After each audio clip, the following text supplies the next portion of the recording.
I'm into going to be reacting to Goofy Horror Movies 2. This is by Ink Derek. Am I right? Mm-hmm. Thought of horror movies, I always thought scary. You know, creepy atmospheres, scary looking killers, jump scares. But in a sea of these scary or even terrifying horror movies, I know some of y'all got scared. I didn't get scared, not even a single jump. Some of you are scared like some pussies.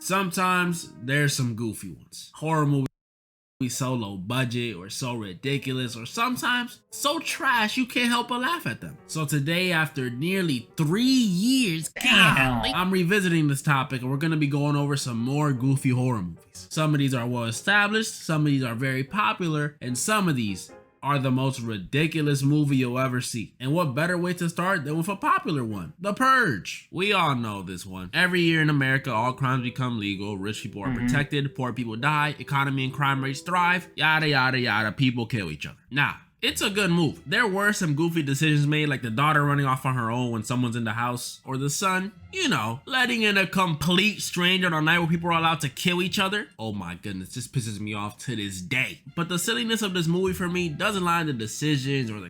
I never watched The Purge. Never seen it. I really don't care about spoilers. You know why? Because I'll forget that bitch the next day. So spoilers here. Because I would forget that. I never watched The Purge. I just want to comment that. What did me doing with sports have to do with anything? No clue. No clue. Just when I had a little tips. You catch me having tips in there about myself. Get you guys to know me personally. I'm just saying. But yeah, never watched The Purge. killers or the acting or anything like that. For me, it lies in its concept. A day where everything is legal. There's no rules to stop you, no cops to beat on you, and people are just killing each other? Really? You get 12 hours every year to potentially change your life. And I'm not doing that. Me? Alright. I'm not gonna kill them unless they come after me. I'm not gonna kill anyone if they come after me or they're my worst enemy. But after that, robbing stores, robbing things, robbing rich people. I'm getting money, bro. Things, cool. Jewelry stores, give me that. Watches, give me that. Necklaces, give me that. Wait, yeah. Chains, give me that. Earrings, give me that. Money, give me that. They're killing people. Nah, not me. I might kill a couple people out of self-defense though. Where one person is my worst enemy that I really, now if it's an enemy, okay, whatever. But if it's a person I really, really despise, I'm not going to actively look out. I'm not going to be actively looking out for him. I'm not. I'm just going to let him be. But if he cross my path, shoot him down. Two in the chest, one in the dick. If he survives that chest, he uses his dick. And then, if I have enough time, standing over his body, right? Head. Just like that.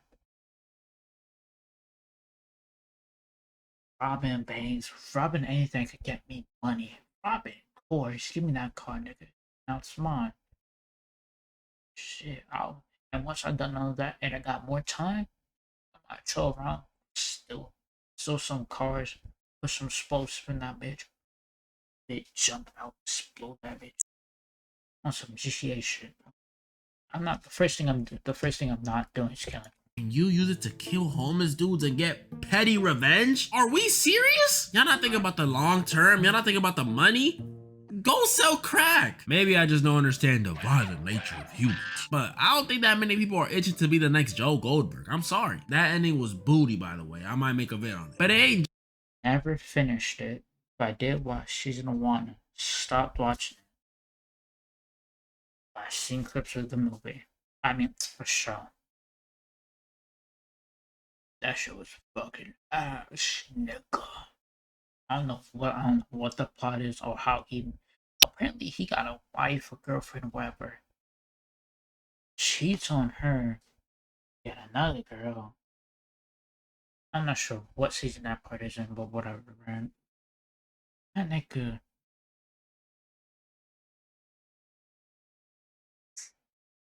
Then that nigga was going to get. I think this last episode. Obviously, probably. I was like, boom. He gets dick shot, nigga. He can't use his dick no more. Nigga. That's some dumbish fucking ending. Ooh. I forgot I don't know how they can't use his dick no more. I was so sad. Just the people only killing each other thing that I find goofy. There's also the unemployment and crime rate thing. The movie claims that the annual purge lowers unemployment and crime rates. And quite frankly, I don't believe that, because that's under the assumption that people don't work jobs because of competition. When in reality, people don't be unemployed because of competition. People be unemployed because these jobs are too dang bougie. We all know it's true. I've had days where I submitted, not even joking, over 80 Indeed applications just for the first word in the email they sent me back to say, unfortunately. And that's just their approval rates. That ain't even talk about their qualifications. I've seen jobs with requirements like 5 years experience, bachelor's degree, able to lift 50 pounds, fluent in Spanish, German, and Russian, and the job title? McDonald's manager. No. Spanish, German, and Russian? Nigga. I'm failing Spanish. I'm not failing, but I'm failing my regions, nigga, for that shit. I'm not gonna pass the fucking checkpoint B shit, nigga. And you said you learn German and Russian? Now I can lift 50 pounds. Might work. 5 years experience of what, nigga? Being a manager? Shit. $12.50 an hour. So no, I don't think people purging each other would affect people's ability to get jobs. Then there's the whole crime rate drop thing. No, just no. Crime rate drops? No. Maybe by 0.1%, because some people are really petty enough to send Hitler. I didn't mean to say that. I meant to say Hitman, not him. I didn't mean to say that. I meant to say to send Hitman. That's why. But better not just send Hitman. Said it again. I'm just gonna stop. If some random purger killed one of my loved ones at 6:59 a.m., you think just because the clock hits 7 a.m. and purge time is over, I'ma be like, you got me this year, buddy. That was my favorite odds. I'll get you next year, though. No, I am grabbing the 12 gauge and popping, dude. And I'm sure if the purge was real, I wouldn't be the only one thinking this way. Ask yourself right now, you watching this, if someone slapped your grandma and they're right in front of you, are you really willing to wait till next year to get revenge? Nope. So no, it's also not fixing crime rates. But that's The Purge, which is pretty normal compared to other movies I want to talk about, like The Evil Bong, a movie about a bunch of stoners that come across this evil bong that when they smoke it, it transports them to Bong World, an evil dimension full of killer strippers. This movie has 9 sequels, by the way. Then there's another very popular one, Beetlejuice. I'll be honest, I did not know this movie was a thing for the longest. I had heard a lot of good things. Never seen Beetlejuice either. About the so-called Beetlejuice, but when I thought of Beetlejuice, I only ever thought of, that little dude. So when I finally watched it, my expectations were high. And I ain't gonna lie, it didn't disappoint. This movie's the definition of goofy, but it's great. I can't even explain what I like about this movie so much. It's not the most exciting story, nothing in it makes sense. It's barely even a horror movie. But as much as I hate to say this word, it has a vibe to it. It has this weird, funny take on afterlife where there's waiting rooms and stuff. That would suck. The music for this movie is just mwah, mwah, mwah. And like, I don't know, when I was watching this, it's like I slowly felt my desire to grow some bangs and dye my hair increasing. It was great. If you've never seen it, this movie is about a small town couple, Barbara and Adam, who die after being murdered by a dog.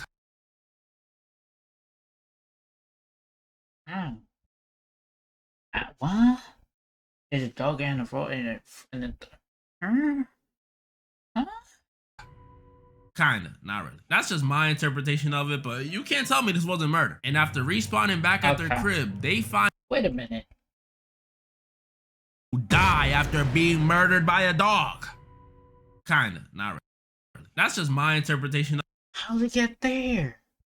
of it, but you can't tell me this. How'd they get there? Huh?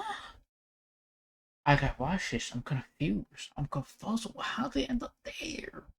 Wasn't murder. And after respawning back at their crib, they find out they're ghost haunting their old house, which is low-key pretty cool. Yeah, they can't leave the crib or get sent to literal Saturn and get attacked by sandworms, but you know, eternal love or something. But their fun is spoiled after a family of snobby New York artists move into their house. And that's when you realize this movie, instead of being about the family being haunted by the couple, it's more like them being haunted by the family because they cannot stand these people. The stepmom, who's also the mom from Home Alone, is just super posh and obsessed with art. The dad, who's into bird watching, he's just money hungry. And the dude who plays him in real life is into some disgusting stuff. And then the daughter, well, she's the only cool one. She can actually see the ghost couple, and best of all, she embodies the vibe this movie gives me. Just super goth, man. It's cool, but the couple was annoyed by this family so much, besides Lydia, they did everything in their power to scare them away. Ripped their own faces off, fake murder scenes, nothing worked. They even possessed them and made them throw it back. Might be my favorite scene.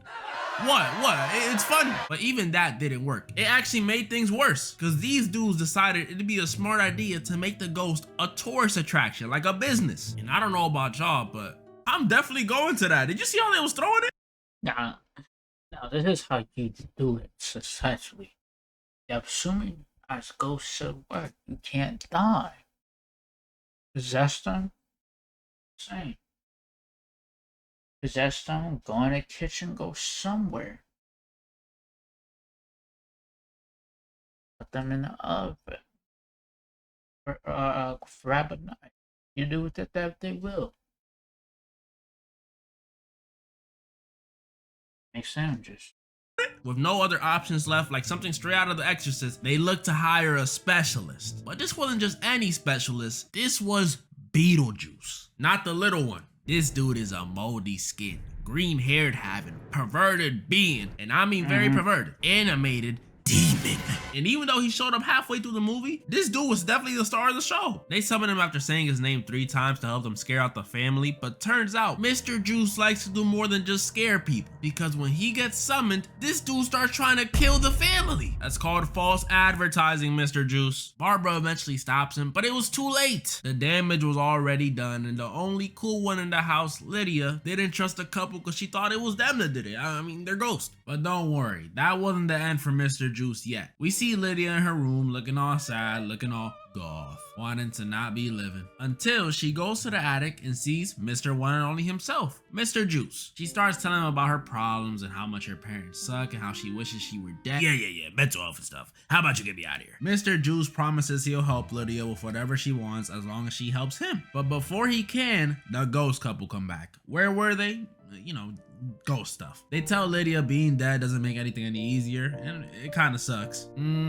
That's right, life is worth living. But this wholesome moment is ruined when the couple, after giving Lydia her motivational speech, start being exorcised. Yeah, in an attempt to impress some business partners, this dude over here started pretty much killing Barbara and Adam. They're already dead, but you know what I mean. With no other choice, Lydia rushes to Beetlejuice for help, and he helps her, but at a price. Beetlejuice is summoned and he does what he does, terrorizing and kissing the family and their guests. But he does save Barbara and Adam at a price. Beetlejuice agreed to help Lydia if and only if she marries him. what in the R. Kelly? What You're the- hundreds of years old. This girl's a teenager. He really is a demon.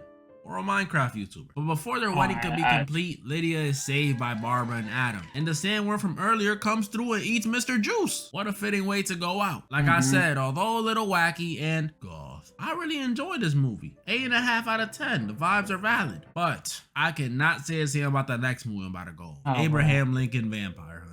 This is real. And when I tell y'all this is one of the most ridiculous horror movies I've ever watched, yeah, it's a horror movie. I truly mean it. This movie opens up and the first thing we see, a little black kid getting whipped. Okay, all right. This kid is Abe's best friend, and since it's the 1800s, he's sadly a slave. As a descendant of Caribbean slaves myself, and also probably a slave master. Not cool, white people. Not cool. We see a young Abe Lincoln rush in to defend his friend only to fail, and this little debacle, I like that word, gets him, or should I say his family, in more trouble than he thought. Because that very same night, while little Abe is writing in his journal, he sees someone come in the house. And y'all can already guess who or what it was.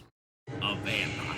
Which off the rip is how you know this didn't happen. Vampires are supposed to be welcome into your house. They can't just walk in like they own the place. This vampire, who was the same dude from earlier, was what started it all for Abe. Because after killing Abe's mama, R.I.P., Abe vows to get revenge on him. And this desire for justice is what starts Abe's vampire hunter journey. We see him get recruited. He gets a training arc where he can somehow chop down a whole tree in one swing and eventually kills hella vampires. But after finally getting revenge and reflecting and realizing this vampire thing is bigger than he ever thought, I'll get to that in a second, he comes to the conclusion that the only way he'll really make a change in the world is through politics. So then he becomes president. And here during his presidency is where we really see the absurdity of this movie. Because if you paid attention in US history, what war started during his presidency, class? That's right, the Civil War. And now follow. I forgot about that shit. Follow-up question. Who fought in that war? If you said, hold on. Is that the Union and the Confederacy, you're wrong. Because in this movie, instead of fighting against Southern slave owners, they fight against Southern slave owners who happen to be vampires. Yeah, the Confederate South in this movie is just roaming with vampires, which in my opinion is hilarious. Can you imagine being a black person in the 1800s and you get rolled up on by a racist Confederate vampire? I've come to suck your blood. Blah, blah, blah. Never mind. Or at least that's how I thought they'd be. Because in this movie, it's actually the opposite. The vampires don't see black people as inferior or a person they would avoid eating. In fact, they're actually their main source of food. And they use slavery to cover it all up. So, at least they ain't racist. The war goes the same. Hey man, they're not racist. They just fuck with them. Hey man. I know my blood tastes good. See, hey, wonder any vampire baddies trying to get some blood. This one tells you that black people blood tastes good. Black for real, not saying shit. Come here, girl. I'll be a living source. Oh yeah, blood bag. Come on now. Shit. Same as it did in real life. Abe frees the slaves in the South. He ain't free them all, just the ones in the South. And then they use spoons and forks and other silverware to win the war. Not joking, that's how they won. And now finally, a movie I've been waiting to go over since 2022, Winnie the Pooh, Blood and Honey. Back when I recorded part 1, this movie didn't release yet. But just off the premise alone, I knew it was a disaster in the making. A movie about Winnie the Pooh, the bear who eats honey all day, killing people? How did this happen? Well, apparently, after chilling with Winnie and friends for years like in the show, y'all remember the show, Christopher Robin grew up and decided it was time to leave for college. Playing games and eating honey with owls, tigers, and pigs just doesn't pay bills. And with their only connection to the outside world, and most importantly, food, gone, the animals were forced to fend for themselves. And then one fateful winter night, they decided the only way for them to survive was to eat one of their own, the depressed donkey. Doing this made them go deeper into their animal roots, never speaking again. And even scarier, it made them hate humans. Okay. And so now Winnie the Pooh kills people. This movie is so unserious. We're literally watching Winnie the freaking Pooh and Piglet kill a bunch of girls staying at a cabin just because they can. And it really is just the two of them, because this movie couldn't afford to add any of the other animals. There's no Tigger, there's no owl, there's not even the rabbit. And it'd be one thing if that was the only thing wrong. No Tigger, there's no owl, there's not even the rabbit, boy or girl? Can't remember. Rabbit. And it'd be one thing if that was the only thing wrong with this movie. But no, the lighting is booty. Winnie the Pooh has super strength for some reason, able to chop off people's hands with one fell swoop. Like, what the? Some of the characters make the most ridiculous decisions. Like, why are you still in the hot tub? You just saw him on your phone. And for crying out loud, they're wearing rubber masks. It's not even subtle. You can clearly see it. Look. This movie is something. It pretty much ends with Piglet dying and Winnie killing everyone except Christopher Robin, who he lets run away because he still had love for him. But it doesn't end there completely, because apparently since recording part 1, they've dropped a sequel to this movie, Blood and Honey 2, which I heard was actually better. And this year, 2025, they're supposed to be dropping a Poonaverse movie and a Bambi one? Bambi? Nah, I gotta see that one. That was pretty much all the horror movies I wanted to go over today. Comment down below the ones you guys thought was the goofiest. And don't worry, I will be doing a part 3. There's a few more movies I want to go over. And moral of the story? What? It's funny. And man, thank you for watching. Subscribe, notifications, comment below. Check out on Discord. Show on Instagram, YouTube, TikTok coming soon. Don't ask me when. 2 years. But yeah, man. Comment down what you wanna see next.